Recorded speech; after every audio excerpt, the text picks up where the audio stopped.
Greetings, everyone, and welcome to today's webinar on designing gender-responsive financial literacy programs and empowering migrants and remittance recipients.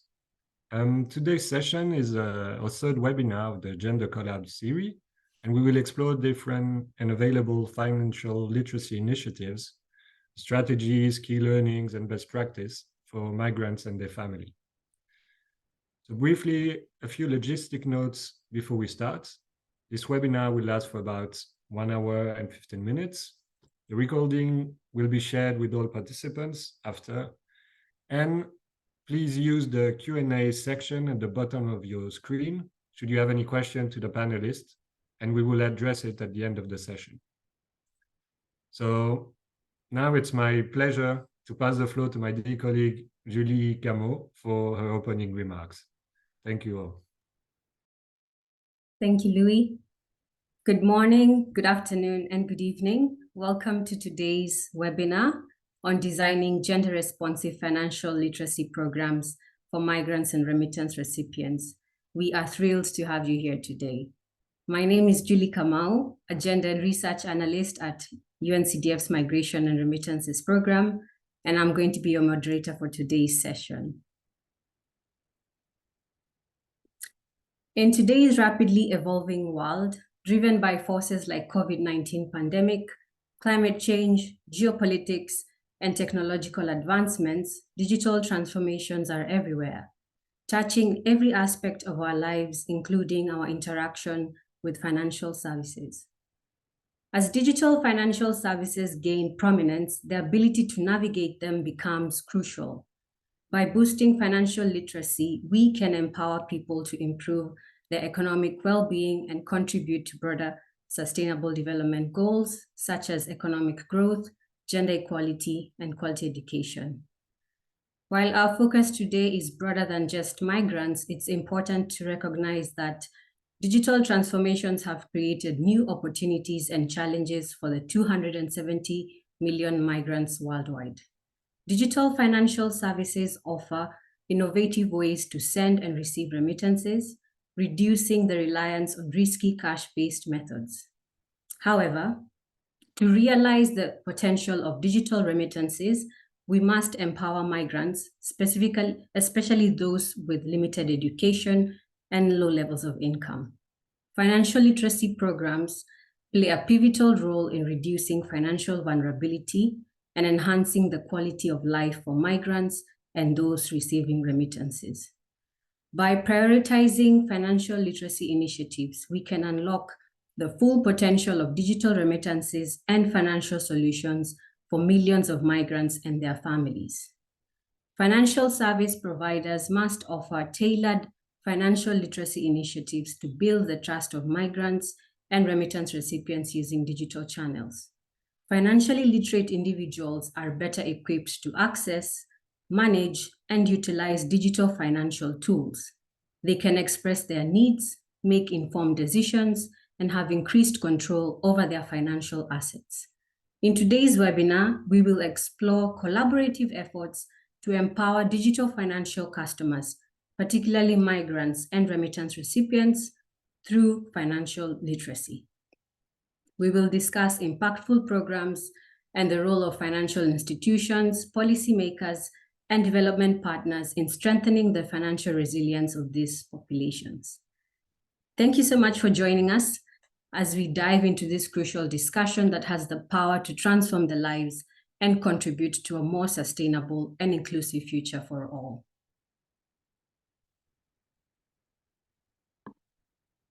We are glad to have you on this webinar, which is part of UNCDF's Gender Collab series. The Gender Collab connects decision makers and practitioners in the remittance sector to promote gender-smart policies and innovation. It is a platform bringing together partners, industry leaders, researchers, and development practitioners to drive financial inclusion for migrants and their families. Our next session will be held this year on 26th October.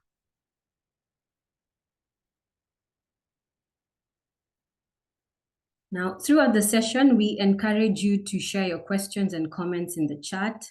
We'll address your questions during the Q&A segment, But before we dive in, please join me in welcoming our speakers today. I am pleased to be joined by Uloma Ogba, the lead gender specialist at the Migration and Remittances program at UNCDF. She has over 8 years of experience in financial inclusion, and as part of the UNCDF's recent demand-side research project aiming to understand the financial behaviors, attitudes, and skills of remittance customers, Uloma led the development of the Financial Literacy Toolkit for Remittances that was informed by the insights stemming from this research. Great to have you here, Uloma. Secondly, we have Bethany Boyer-Recklin. She's a consultant with IOM, and she has been central to the development, piloting, and rollout of IOM and World Vision's innovative Family Ready program in Vanuatu, which was developed in close partnership with Vanuatu's Department of Labor and Employment Services. The Family Ready program provides participants with locally contextualized tools for budgeting and remittances informed by field research conducted by IOM in Vanuatu and other Pacific countries. We're also glad to have Leon Isaacs, the founder and chief executive officer of DMA Global, a specialist international development company that was founded in 2007. Leon is a seasoned expert and business leader in the payments and international development fields with a particular expertise in migrant remittances, diaspora investment, diaspora engagement, and financial inclusion. He has over 30 years of hands-on experience and is recently part of the team that founded Saver Global, a fintech that combines digital financial literacy solutions with remittances and migrant-related products. And finally, we have Thomas Moncrier, a policy analyst at the Directorate for Financial and Enterprise Affairs at the OECD. In recent years, Thomas's work focused on assessing the levels of financial literacy and digital financial literacy among adults and young people. Thomas has been involved in developing financial education strategies and competence frameworks, as well as supporting the needs of women, seniors, and other vulnerable groups in the context of OECD's International Network for Financial Education. Thank you so much, Thomas, for joining us today. Thank you so much, Bethany, Leon, and Uloma. Now, without further delay, I'm going to hand over the presentation to Thomas from OECD to discuss the global context for financial literacy initiatives with a focus on how financial literacy supports the use of digital financial services and how this can be catered to the diverse needs of migrants. Over to you, Thomas. Thank you, Julie. Thank you, Julie. I hope you can hear me well. Good morning, good afternoon, good evening to all of you. I would like to first thank Julie and the UNCDF team for the invitation today, and to give you a high-level presentation as a matter of start on digital financial literacy of migrants, and with a focus on digital financial literacy more especially. So in terms of outline, the presentation will be structured as follows. The next slide. So I will just focus a bit at the beginning on the OECD recommendation in financial literacy and how it takes into account migrants and digital financial aspects. Then I will discuss a bit the importance of digital financial literacy for migrants, and show you, to conclude, some existing work that we have done to improve digital financial literacy, and some further issues for consideration. So first of all, the OECD recommendation on financial literacy. So it's next slide and the one after. Yeah. Thank you, Julie. So the OECD recommendation, it's the existing global standard on financial literacy. It was adopted in 2020, and it presents a single comprehensive instrument on financial literacy to assist governments, public authorities, and relevant stakeholders to design, implement, and evaluate financial literacy policies, and especially with a strong focus on national strategy for financial literacy. And the recommendation states that for these strategies, it's important to first identify the relevant target audience and address them through the effective initiatives, to coordinate these policies, frameworks, and programs for specific target groups with relevant stakeholders, and importantly, to take into account the needs of the specific target group of migrants and refugees to support the financial decision of immigrants in both host countries and the financial management of those who receive remittances in home countries. And the recommendation also put a strong focus on reducing gender gaps, and it provides to, for example, incorporate financial literacy in policies designated to address gender gaps in financial outcomes. So this is the bigger standard, the broad picture on which we are evolving. And now I will give you a few words on the importance of digital financial literacy for migrants. And first of all, what is digital financial literacy? So this is a quite recent concept that at the OECD we define as a combination of knowledge, skills, attitudes, and behavior, similarly to the definition of financial literacy. And this is the combination of these necessary for individuals to be aware and safely use digital financial services and digital technologies, with the ultimate goal to improve their financial well-being. So, as briefly said by Julie at the beginning, it can empower individuals to have greater control and confidence over their personal finance, to make informed choices on appropriate services and provider, to avoid increasing digital fraud and scams, and also navigate the increasingly complex and comprehensive digital financial landscape. So, on the basis of this definition, what are some of the current challenges that are faced by migrants and that kind of form some barriers for them to use digital financial services? So first of all, the financial landscape, the complexity of the financial landscape, both in the home and host country. So they may face complicated financial decisions, new financial decisions, new experience of digital financial services that they perhaps do not know. They may not be able to access and use their existing financial products. They may be also more vulnerable to mistreatment or to the consequences of mistakes, with the difficulties on sometimes to complain. And of course, they have to use and make spending decisions regarding the use of remittances in the home countries as well, so on both sides. Then in terms of more like cultural and social attitudes, trust and confidence, they may miss adequate, accurate and objective information, legal and economic context of the host countries, and of course, a lack of confidence, of experience or ability to access either telecommunication means or the internet. And last but not least, the barriers to the use of GFS formed by knowledge and skills lack. And especially, first of them is the limited language skills and low level of literacy or numeracy, but also the low level of financial literacy and digital financial literacy, and often the inadequate provision of financial education to this population. So, for example, the financial education programs may not be sufficiently tailored to the needs of migrant workers and their family to improve their financial literacy and increase their access to appropriate financial products. So why should we focus on digital financial literacy and digital financial inclusion and the access to digital financial services? Because it will most likely give them greater opportunities to access both finance and manage their financial future.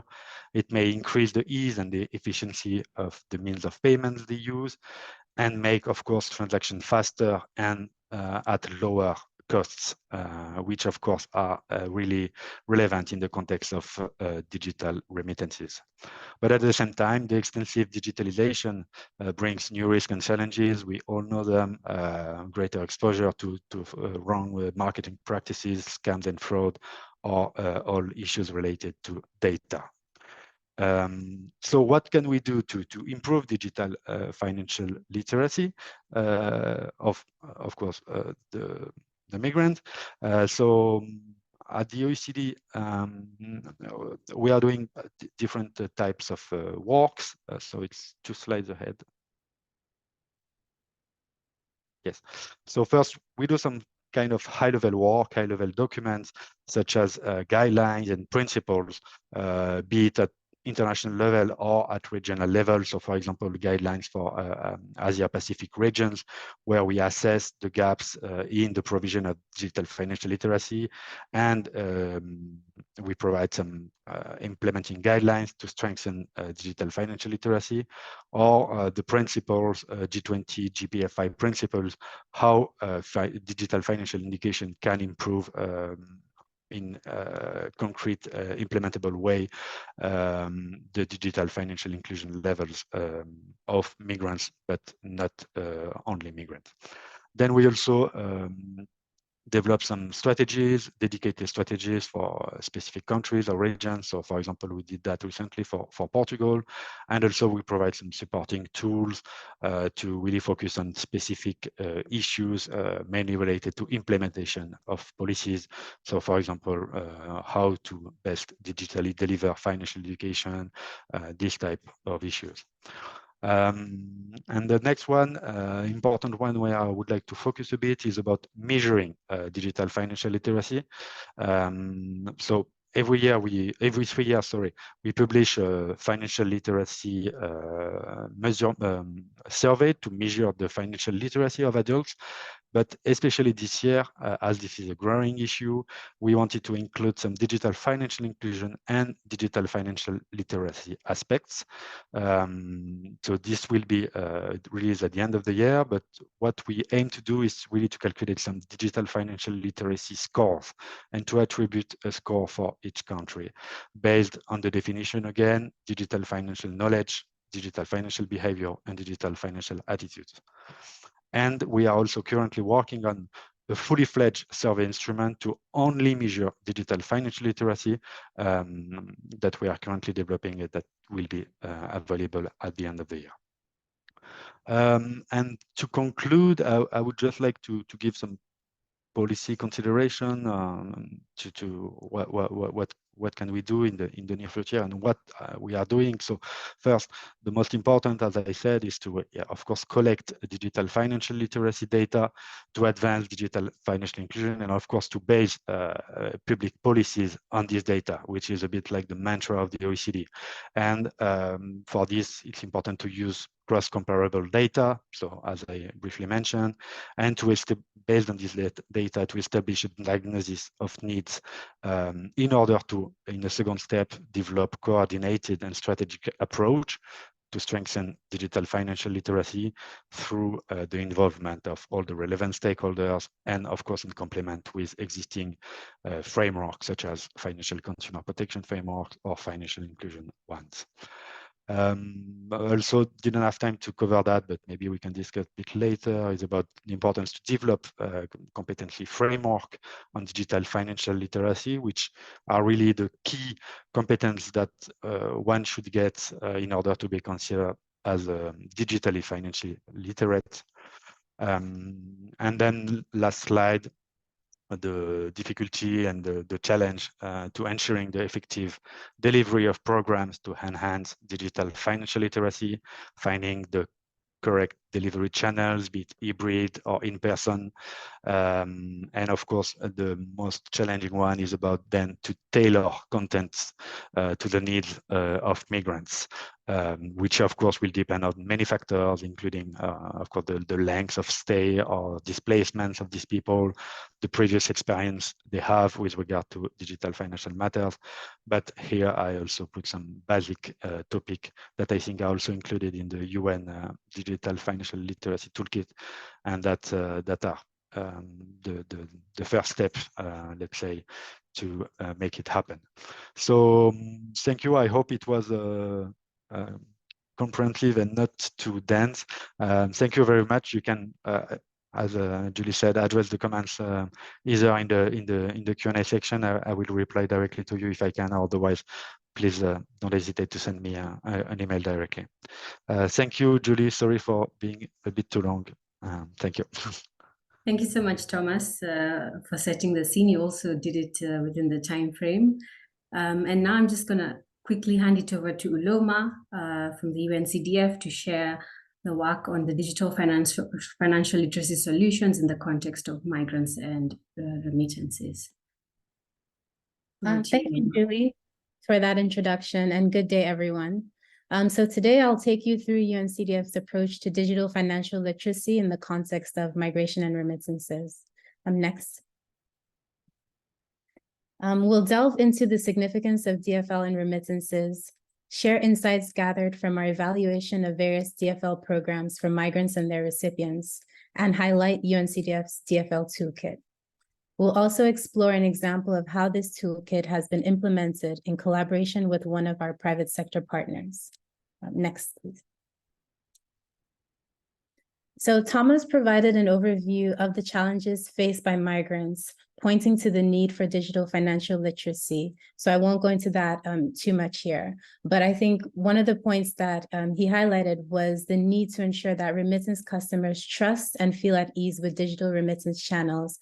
And here we see that RSPs and FSPs and other groups working on behalf of migrants play an active role in that the DFL programs that they offer can provide a way for migrants and their recipients to understand better these digital financial services and feel at ease with using them. Next slide. So UNCDF's investigation into digital financial literacy programs for migrants globally uncovered 5 significant highlights. 1, we see that DFL specifically catering to remittance customers is increasingly important in supporting migrants, particularly women remittance customers, in transitioning from cash-based systems to digital remittance options. Without enhancing digital financial literacy, remittance customers will continue sending monies in a costly, insecure, and unsafe way, diverting economic power away from supporting the achievement of the SDGs. 2, financial literacy programs can take many forms. On one hand, we see comprehensive training programs providing start-to-finish education and supporting on safely and securely accessing and using digital products and services. A global scan of research on this type of program revealed mixed results, pointing to the fact that these programs can be expensive, difficult to scale, often resulting in greater consumer awareness without necessarily changing behaviors. On the other hand, DFL is commonly offered through onboarding sessions from RSPs and their agents, where extra client care is provided in the sign-up, transfer, and depositing and making purchases, particularly through mobile money systems. This channel is effective in that it encourages learning by doing and can be supplemented by training at other points in the customer journey. However, it is usually product or service specific, leaving the user with a more narrow knowledge base than comprehensive training programs.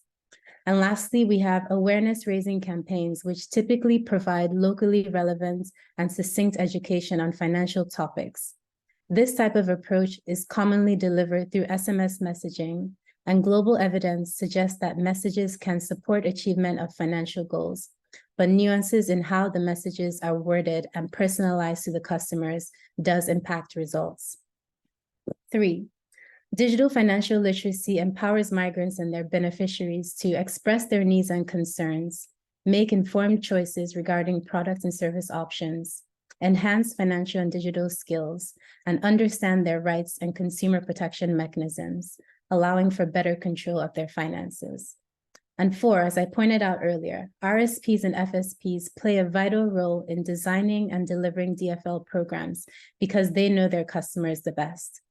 This gives them the advantage of understanding their customers' unique needs, the ability to establish rapport and trusted connections while also being the primary touch points along the remittance value chain.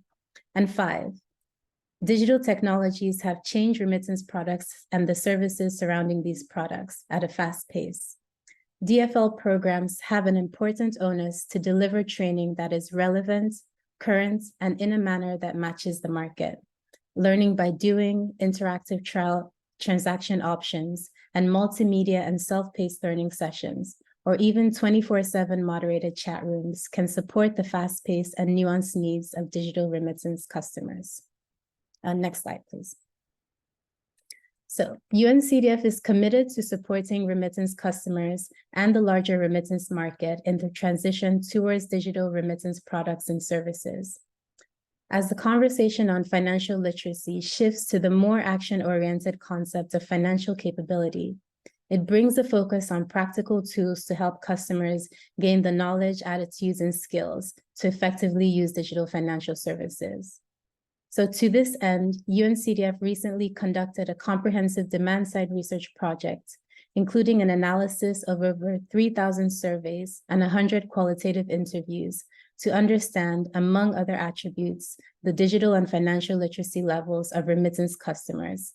Among other insights, we found that even among remittance customers already onboarded on digital devices, 4 out of 10 reported needing additional support on financial literacy. So the insights from this research, along with other findings from the literature review that I presented earlier, and the work of other organizations like OECD on financial education, these insights were leveraged to inform the design of the Digital Financial Literacy Toolkit for Remittances, the first of its kind, targeting RSPs and FSPs and other institutions in the remittance sector. The toolkit serves as a guide to designing gender-responsive digital financial literacy programs tailored to the needs and context of remittance customers and institutions. Next slide, please. So the 4 objectives of the toolkit are presented here. And across each of these objectives, the toolkit takes a specifically gender-responsive approach where the outcomes associated with each objective should reflect an understanding of gender roles and inequalities, and encourage equal participation and a fair distribution of benefits. To do this, the toolkit supports RSPs and FSPs in considering 4 key elements of gender responsivity. 1, understanding and addressing gender stereotypes. 2, direct consideration of gender power relations. 3, including a diversity of examples and scenarios. And lastly, ensuring the use of inclusive language throughout the entire DFL program. Next slide, please. So the toolkit contains 17 self-learning modules directed at remittance customers that cover key DFL topics linked to 5 thematic focus areas, including digital payments, cross-border payments, migrant-centric financial services, foundational knowledge on financial planning and management, risk and safety, and consumer rights and responsibilities. And on the slide, you can see a listing of all the modules across all the themes, but users, including RSPs and FSPs, can filter the modules according to their interests. And the toolkit is adaptable to various implementation modalities such as chatbots, web-based courses, and SMS. And additionally, we've created a self-directed implementation guide for users. Next slide, please. So UNCDF's DFL toolkit was developed alongside progress with our partners in the field. And one such partner was Sendbi. Sendbi is one of the Republic of Korea's fastest growing fintech companies and one of the first Samsung Pay partners. Founded in 2015 and serving more than 50 countries, the company specializes in digital cross-border transfers. Sendbi is increasing its focus on providing financial services across the entire migration lifecycle, from pre-departure, arrival, settlement, return, and post-return. Sendbi and UNCDF are collaborating to better understand the financial needs and constraints of last-mile migrant customers, especially those from Bangladesh, Myanmar, and Nepal. And in the Sendbi partnership, the Financial Literacy Toolkit was deployed via the Sendbi app. And this collaboration helped Sendbi tailor its financial literacy content to their migrant customers. Existing and new insights on the users also enabled CENTB to promote the financial literacy content better and achieve the target completion rate as envisioned for the project's success. So far, CENTB has used the content to successfully train more than 1,050 customers, including 315 women from the target countries. And CENTB is now able to further customize the content for additional corridors between South Korea and other countries of origin to educate and empower migrant customers to take informed financial decisions that help them and their families achieve financial resilience. Next slide, please. So our partnership with CENTB yielded valuable insights. One, we see that online DFL training allows for easy recording, review, and analysis of users' financial literacy levels. Second, customers' trust is vital, and DFL training builds trust and reinforces a positive feedback cycle, meaning that the programs are continually updated based on feedback from the customers on what modules they find relevant and where they need additional support. And third, we see that integrating financial literacy into the core business models of RSPs and FSPs increases impact and sustainability. Four, digital platforms are efficient channels for providing DFL training. And lastly, incentives like transaction fee coupons can motivate remittance customers to engage in DFL training. And building on these successes, the UNCDF's DFL toolkit will be scaled up in the coming years, eventually becoming standard practice in the remittance sector. And working closely with our partners, we'll continue to monitor and share successes and learnings, fostering the growth of RSPs and FSPs, and promoting sustainable development for our remittance customers. Next slide. So that brings me to the end of my presentation. Please, if you have any questions, do feel free to drop them in the Q&A and I will address those in real time. Thank you. And over to you, Julie. Thank you so much, Loma, for that lovely presentation, talking about how the UNCDF's toolkit is gender responsive and its application with our partner CENTB. And now I'm going to hand it over to Leon to share insights from DMA Global and Saver Global's work on tailoring digital financial literacy solutions for migrants in Central Asia. Over to you, Leon. Great, thanks so much, Julie, and good afternoon from me to everyone. It's nice to see a number of familiar names on the list of attendees, so hopefully you'll stay during this session anyway. It's a great pleasure to be talking on this topic, and I think it's something that in many ways is one of the foundations for actually migrant success on the financial side around the world, and yet it hasn't had enough practical attention in the past. So congratulations to everybody here who's trying to change that. So I'm just going to say very short bits about our work at DMA Global and Saver Global, share two examples of this type of work in action, and then just some thoughts at the end on some of the critical elements that are needed to create a successful initiative. So if we could go to the next slide, please, Julie, that would be great. So just a little bit about us for those who don't know.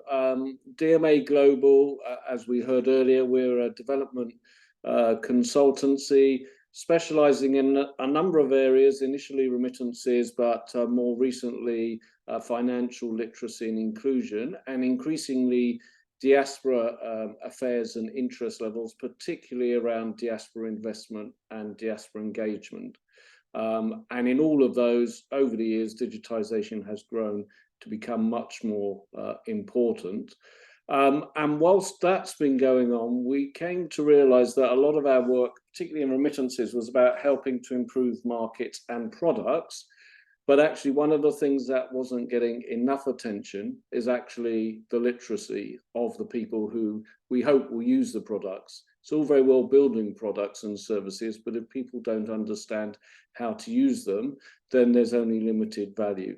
So a couple of years ago, we established an entity called Saver Global in partnership with an Australian-based digital marketing entity called 360 Degrees South.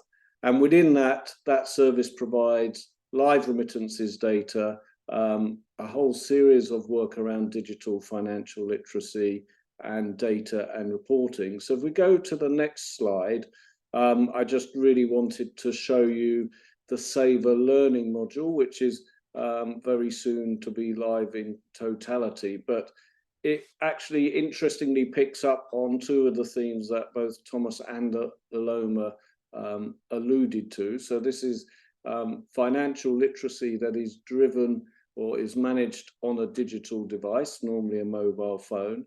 It is designed to be individual, so you can personalize it, not just in how you might look, but actually in terms of the level of content that you are comfortable with at the moment. And it moves with you as you move through your financial journey. So starts off with some of the basic introductory areas, and then will grow as you grow more sophisticated and your needs changed. One of the things it aims to do is to make learning fun and interesting. I think we always have this topic and we always take it so seriously. And of course it is extremely serious, but people learn best when they're enjoying what they're doing. And so it is designed to be interactive and fun. It has quizzes, it has challenges, and it will have rewards as well. So the further you go, the more you learn. Not only do you grow in your knowledge levels, but actually you can gain rewards as well. And a further point, picking up on what Thomas said, is it needs to be tailored to the individual. So that means it's got to be in appropriate languages, appropriate to people's skill levels, and also appropriate to the cultures that we're working in. So it's very much a tailored tool. If we now look at, so we'll park that for now. I'm going to take you through a couple of examples of programs we've run, because I know people are always interested in successful programs that have happened. So this one, actually, it was almost pre-digitization, but it was actually a very successful financial education and literacy course that was run in 4 CIS states: Armenia, Kyrgyz Republic, Moldova, and Tajikistan, about 10 years ago now. So it shows us a while ago, and was funded by the European Bank for Reconstruction and Development. And this was very much a situation, as many of you know, those 4 countries are some of the most remittance dependent countries in the world. Most of the migrants were going to work in Russia. It was mainly men who were going to go, and they would collect, earn their money and then transfer it via cash to a bank. Banks were the only organizations that could pay out in those countries. And the woman will come and collect the money, and then walk straight out with cash in their pocket and go home and use it and manage it as effectively as they could.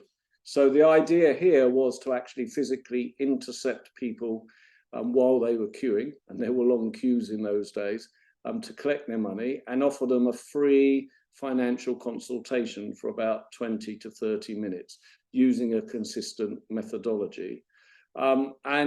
Of course, part of it was to help them understand and develop skills around budgeting and so on. But part of it was also to introduce them and help them understand financial products.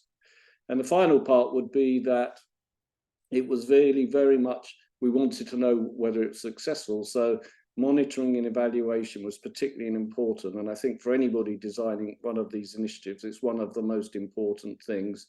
And I think one of the benefits of this webinar and others is that we can then use knowledge from those. And I know Thomas hammered on about data, and this is part of that. We need to learn from everybody on this call, sharing information so we can develop much stronger environment all around. So if we go to the next slide, which does show the results, I think before looking at the numbers, and I won't go into masses of detail, first of all, you can see how basic some of the tools we used were, but they work. But I think secondly, as I said before, this was mainly women that were being trained and educated. There was a very strong gender dimension. And what we found was actually that many of the women who had the training, they then spoke to their husbands about it and explained to them and actually educated them. So it put women in control of how they manage their finances. And that was a very strong outcome of that program. So understanding that and their needs empowered them to actually have much greater control over their financial lives. But to put this into context, it was a 2-year program, and in 2 countries, each year we had 2 countries where we focused for 10 months on these intercepts. And over those 2 years, we had nearly 120,000 people consulted with. 20,000 bank accounts were actually opened within the first month of the training. And most interestingly to me anyway, was that $20 million was brought in during the first month after training by the people who received the training, which presumably had been stored at home under mattresses or in somewhere safe in that time. So we were able to directly see, the banks could see these were actually valuable customers, and the people could understand and build trust in the banks. And that was a big issue in that region. So why have I gone into all of that when we're talking about digitization? Basically to say we needed to understand, and we need to understand the customers, their environment, their drivers, what level they're at. And then the digitization part should become more straightforward. If you meet customers' needs, how you do it becomes a lot easier. So if we go to the next slide, we're going to, I'm probably running out of time, so I won't take too long, but just wanted to give you an example of a platform that I think many of you are aware of, and if not, please go to the address or the link at the bottom. It's called Saver Asia. This is a program that's been introduced in Asia, funnily enough, in conjunction with ILO and a broader cohort, ILO, IOM, and some other participants. It was launched 5 years ago, and it has 3 main elements, that all of which you access digitally. One is financial inclusion guides and so on. And within that, it's not just how to do things and so on. We've also listened and researched with users and found some big gaps. So for instance, we introduced an overtime calculator because we found, particularly in a country like Malaysia, a lot of migrants were coming in to work in specific areas. They were then working a lot of overtime, but often they weren't able to understand how much they should actually be earning additionally and whether it was being paid. So just giving them a very simple tool like that enabled them to put in the number of extra hours they worked, work out what the rate was, how much they should receive, and then when they got paid, whether the money was there. So I think, again, having a digital platform to run this initiative on enables you to keep adding in a way that's appropriate for the individuals who are using it. And then finally, it also has a remittance price comparison element, because at the end of the day, we still have a lot of challenges that people cannot work out which is the most cost-effective remittance product to send. And finally, we have other information that they might find useful, particularly information on people who could help them moving forward in the future. So if we go to the next slide, please, and this is the last slide. So I think what we've tried to do here is really, without going through all these areas, reinforce that financial literacy is a circular, it's a journey that never ends for people. People at different stages in their lives have different requirements. And so we have to identify what stage somebody is at, and therefore what is the most appropriate education for them. But we also have to do it in a way that makes sense for them and their families. So pre-departure, there's a lot of work done on pre-departure at the moment. I think a lot of challenges around that is that it is often based on face-to-face, which is great because you really get people who can have the opportunity to understand everything, but it's expensive and it's difficult to scale. So there's definitely a part there that, you know, could be digitized. Then when the migrant lands overseas, they need a different series of sets of financial help, and they move through from basic things like having accounts, starting savings products, to, as they start earning more, beginning to look at what can they do more productively with their money in terms of investments and so on. Then we need to look at who's receiving the money, and I talked about that earlier, but that becomes increasingly important. And then when the migrant returns home, which in most cases they do, they're probably much more financially savvy in a lot of the basic areas, but then they normally have big hopes and ideas on how they can actually build their life forward, particularly in a business environment. So their needs are different again. So having initiatives that can work on that and deliver on those would be fantastic. And I think it's one area where digitization can really help us cut through some of the roadblocks that we have now. And in the interest of time, I should stop there, but very much welcome discussion later on. Thank you. Thank you so much, Leon. In the interest of time, I'm not going to do a quick summary, but I'm just going to hand it over to Bethany to share her insights on the IOM's Family Ready Financial Literacy Program, targeting not just migrants, but their families left behind in Vanuatu. So over to you, Bethany. Thank you, Julie, and thank you to all the other panelists. I've definitely made some notes of learnings I'm going to be taking back to my team, and perhaps we'll be in touch after. But anyway, as Julie mentioned, I will be presenting a very specific case study of financial literacy, looking at some lessons learned from IOM's and World Vision's Family Ready program in Vanuatu. So next slide. I'll give a bit of context for Vanuatu, since not everyone may be familiar with the country or the labor mobility context. So as you can see on the map, Vanuatu is a small island country relatively close to Australia and New Zealand, has a population of about 300,000 people, and over 11% of that population, or the working age population rather, participate in international labor mobility every year, going to Australia and New Zealand through formal schemes, the Recognized Seasonal Employer Scheme or the Pacific Australia Labor Mobility Scheme, usually for 7 months to 4 years, limited duration contracts. Repeat migration is common, which is something that was mentioned in Leon's presentation. And families are usually left behind in Vanuatu. So usually it's one member of the family traveling. Sometimes they may both travel, but almost always there's a man traveling. About only 20% are women who are doing labor mobility. And then generally the woman is the remittance receiver in Vanuatu. Next slide, please. So labor mobility is a very hot topic in Vanuatu, from the government level down to conversations you'll have with people in a bus, or everyone has a lived experience of labor mobility and an opinion on what it means for the country. Positives, it's generally agreed to be a positive thing. People point to new skills developed by migrants and investments they're able to make in their families and communities, whether it's paying school fees, working together to build a health clinic in the community, building a new house, starting a business. It's definitely a very important income source for the families who participate, but it's also often referred to, the negative social impacts are often referred to in Vanuatu.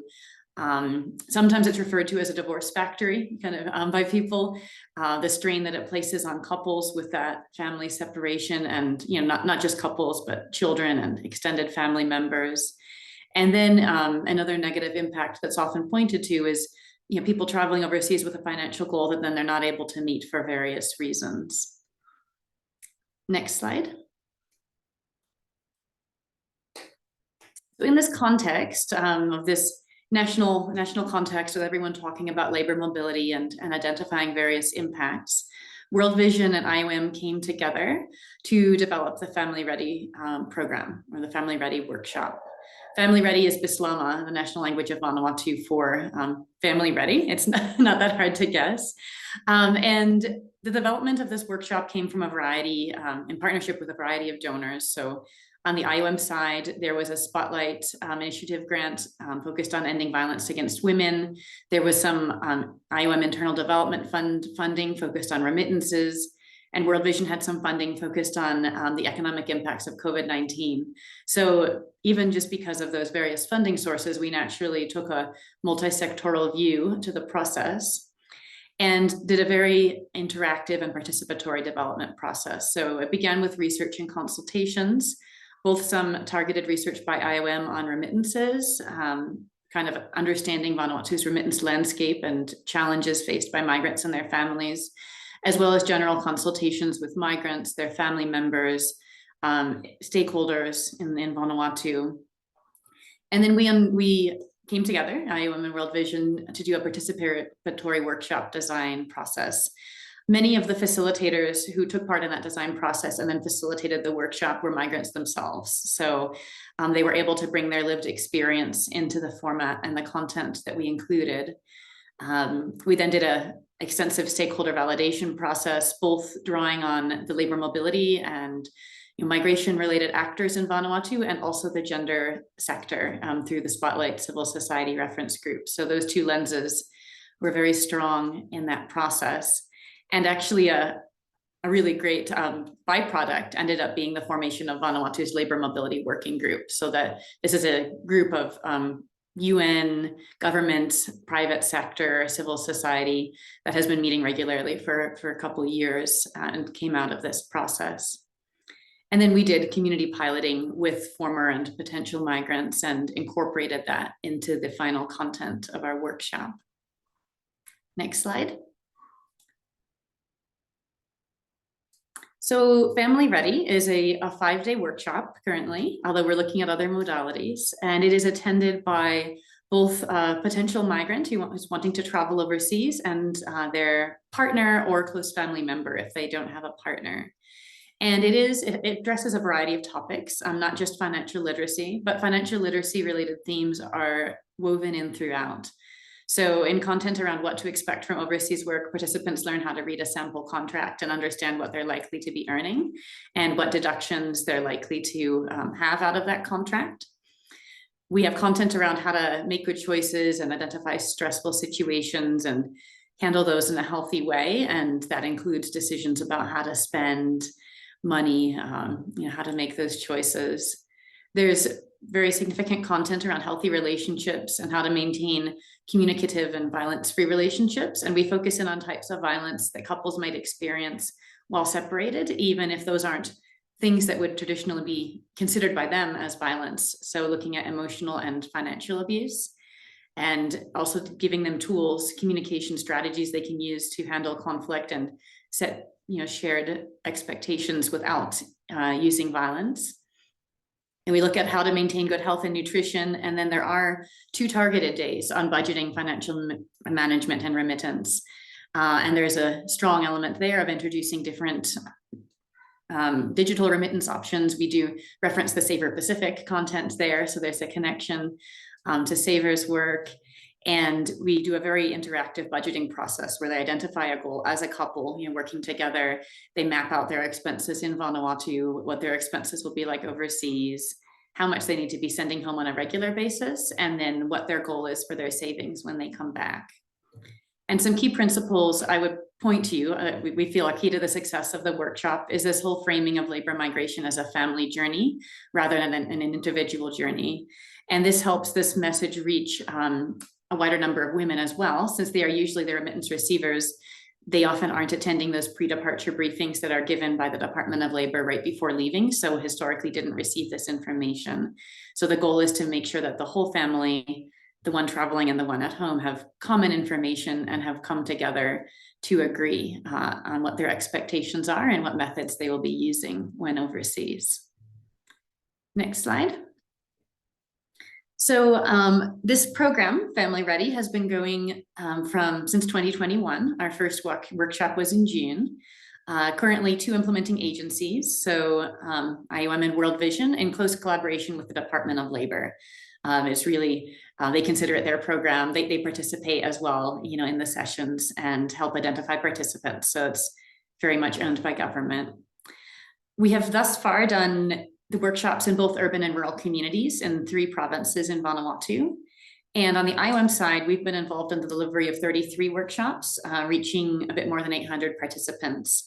That doesn't include workshops that World Vision has done independently. So we started out doing joint implementation. Now both organizations are implementing separately.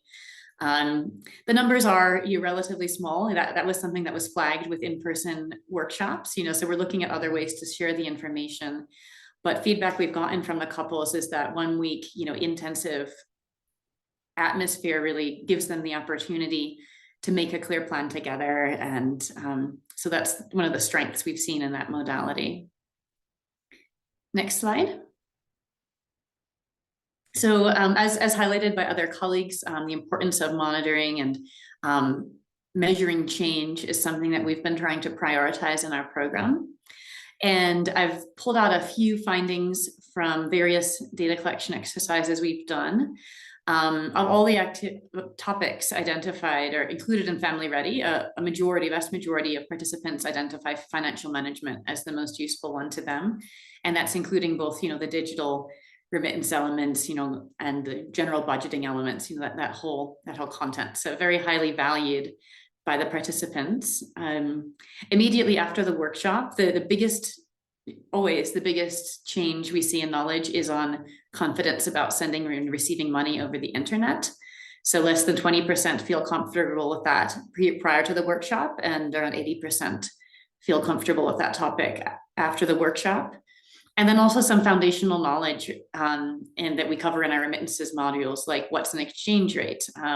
Less than half feel like they understand exchange rates prior, and almost 95% after the workshop.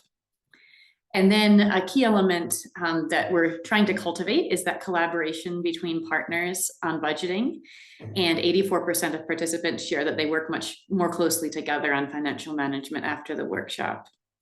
Another impact that I didn't include on this slide, but that's very interesting that we found, is when we ask participants about improvements in their relationship, trying to target those more social impacts, they usually point to the finance. So if we ask, how has your relationship changed, or have you seen your relationship improve? They say, yes, we're managing our finances better together. And so even though those two modules were designed a bit separately, and had separate goals, the financial aspect of relationships is something that's kind of the most important topic for many couples that are participating in labor mobility. Next slide. And to end, I'll just share a couple of quotes that we've received from participants. Both of these are from women who attended the workshop. One shared that our relationship is greatly improved. I see behavior change. Before the workshop, I would constantly have to remind my husband of school fees, rent, and other basic needs and obligations. So finding more collaboration and common goals in that area. And then another thing we found is that almost everybody shares their learnings outside of the workshop. So one woman shared that I shared what I learned with other ladies who were selling at the 20 Vanuatu market. They're like small roadside markets in Vanuatu. I shared mostly the topics of budgeting. They were very interested to learn because most of them, they wanted to go overseas for seasonal work. So that's been a very nice finding of ours as well, that the information is getting shared more broadly within Vanuatu. So I will wrap it up at that. I'm sure there's plenty of questions and discussions to be had, but thank you very much for your time. And it's been a pleasure to share a bit about Family Ready with you. Thank you so much, Bethany. Truly appreciate all the great insights as well from the panelists. I can see there's several questions submitted in the chat, and the panelists are going to do their best to address as many as possible. And now we're just gonna briefly run into the panel discussions, and we're gonna build on the insights that have been shared by the panelists. And I would as well request the panelists to try and limit their responses to not more than 2 minutes for each question, so that we can have a bit of a comprehensive discussion. I'm just gonna start off with Thomas.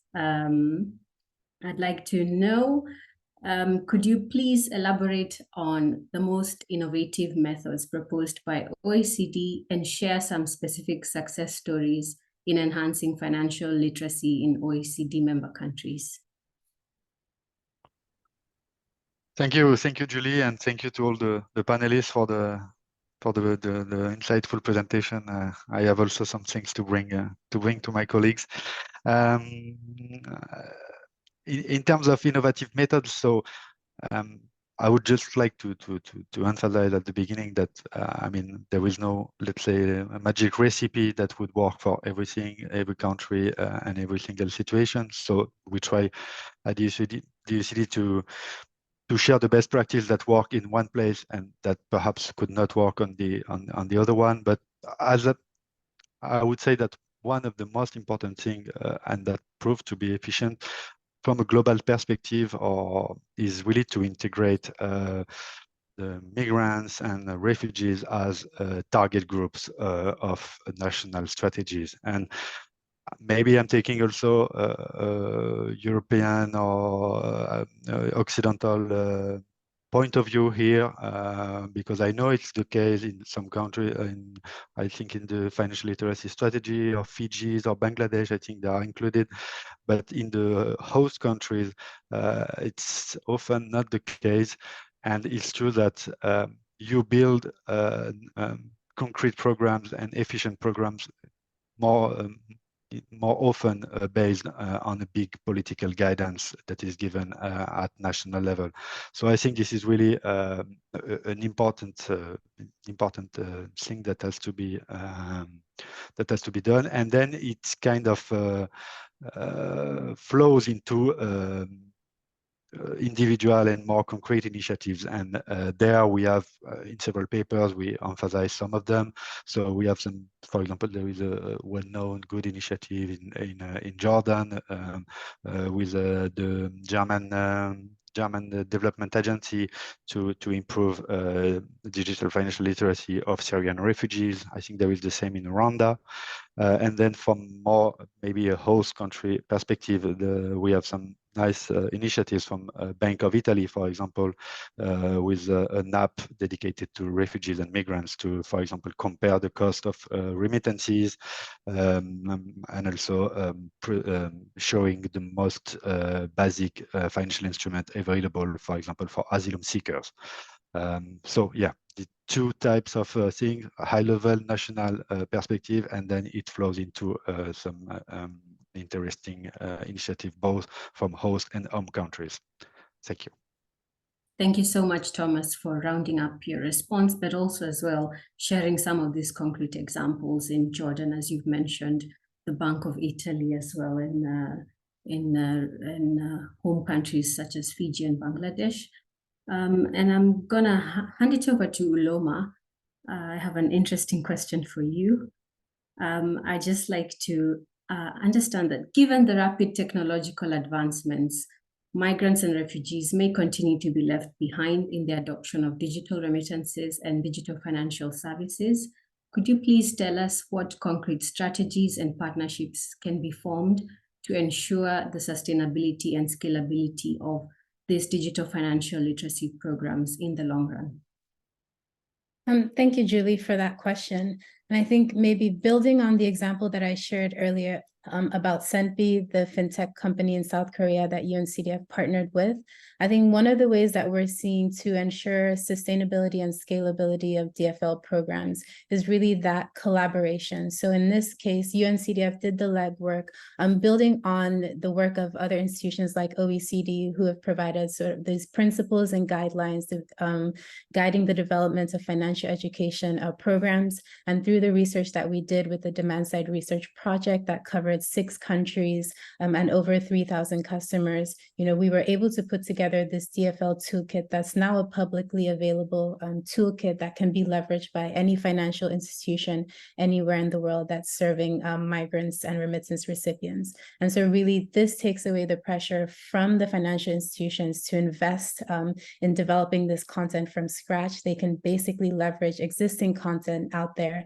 integrate it into their core business models and tailor it to deliver it to their customers, because at the end of the day, the RSPs and the FSPs are the primary touch point for these customers. So we feel that they have the best understanding of their customers, but what can we do to make it easier for them to be able to design and deliver financial literacy programs? And we really have seen that leveraging digital platforms is an efficient and effective way to deliver this training and reach a broader audience.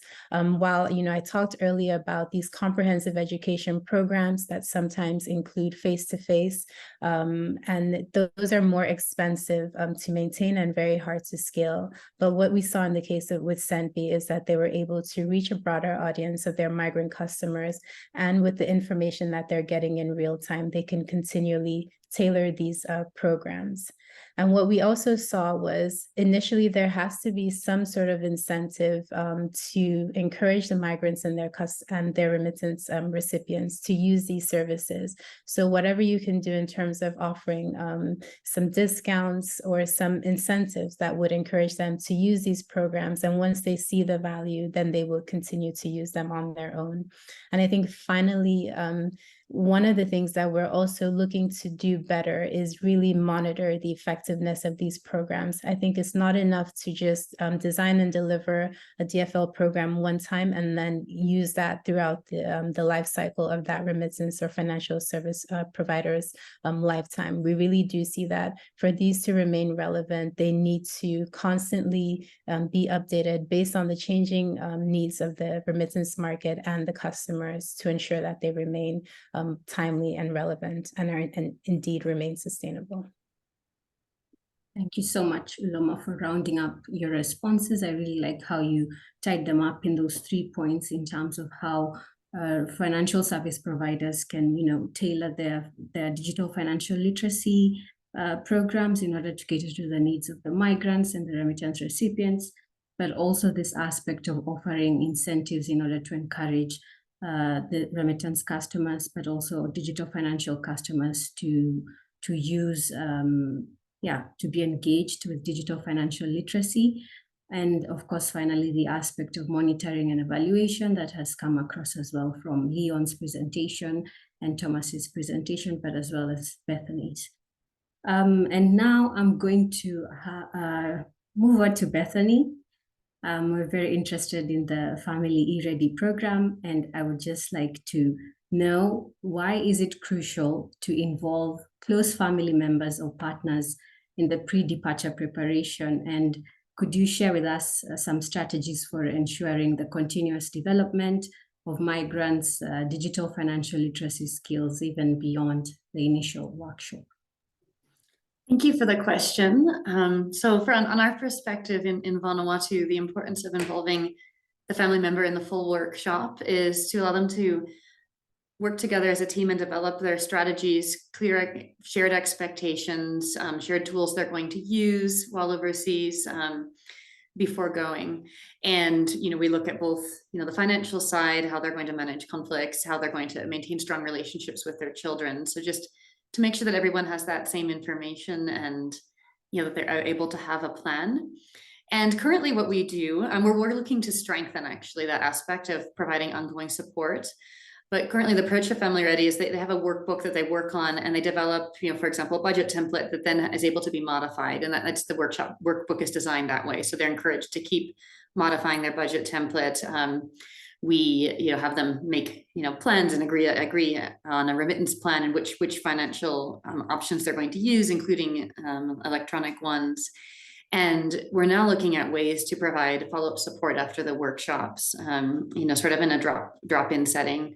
Very interested in the example that was shared actually about catching people as they go to collect their money. So that could be something that maybe we could pilot as well, to be determined. Thank you so much, Bethany, for rounding up as well your answer, given the interest of time. And I have the final question for Leon. This is a little bit of a tough one. Would like to understand, what proactive roles can the financial sector, governments, and regulators play individually and collaboratively to actively promote financial literacy and empower migrants, refugees, and their families, particularly given this digital age? Over to you, Leon. Thanks, Julie. I thought you wanted to close this shortly. That sounds like that might take a couple of days to answer. But just briefly, I think you really have to look at everything you're trying to achieve and understand the different parts that people bring to it. But clearly, there's a major role for governments here in terms straight from policy development, trying to get financial literacy and education ingrained in the national curricula somehow at a young age. If we're starting people when they're migrating, that's too late, really. We should be giving them the real tools when they're much younger. But accepting that that's where we are in many countries, then I think, you know, the role for government is to set the tone, set the importance of the message that this is really important and we need to help people. Then there needs to be the provision of resources, and that's going to have to come from a mixture of stakeholders, but particularly governments and the international community. And then we're going to have to come down to understanding the role for the private sector. And I think Aloma's very clearly articulated that. These are the people who at the end of the day are in contact with the people using the services who have to send money.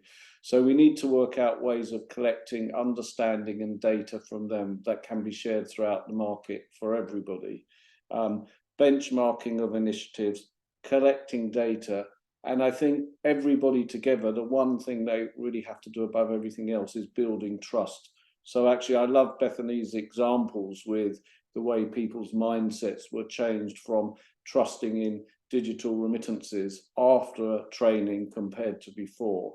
And I think every party involved in the chain has to work on working together to build trust. And I think this is the one thing with the private sector working with the public sector is people are naturally dubious quite often about why is a private sector company helping me for something that I can't necessarily see helps them, and then they become a bit dubious. So if a government can set is seen in the environment and let's say certify courses or create awareness or so, that can really help. But I think one thing's for clear, no one entity can address this area on their own. It's really got to be everybody who's on their call and, you know, many hundreds of thousands in addition, working together to improve this area. I'll stop there, Julie, because I think everybody will want to go home soon. Yeah, so I'm just going to do closing remarks. I truly appreciate having you talk, Leon, Bethany, Uloma, and Thomas for this exciting webinar. And yeah, we've covered quite a lot of ground. There's been very insightful presentations shared. And I think I'm just gonna maybe share one key takeaway that I'm leaving this webinar with, is that DFL programs in themselves can help to facilitate customer trust in service providers. And therefore, it's an opportunity for governments, FSPs, development practitioners to engage deeply with their current and prospective migrants customer bases. And I just want to thank you, ladies and gentlemen. We are very grateful for your active participation. Thank you for all the questions that have streamed in. And yeah, we as well would like to extend a special thanks to the Swiss Development Agency and Corporation and the Sweden International Development Agency for their support to UNCDF's migration program. To our eminent panelists, thank you for your contributions. We are utterly grateful for your time and effort in making this discussion a success. And to the audience, thank you for your kind presence and the quality of the questions. We're going to share with you the recording and materials with all the participants in the coming days. Thank you again and have a good rest of the day. Thank you, Julie. Thanks, Julie. Thanks, everyone. Thank you, everyone.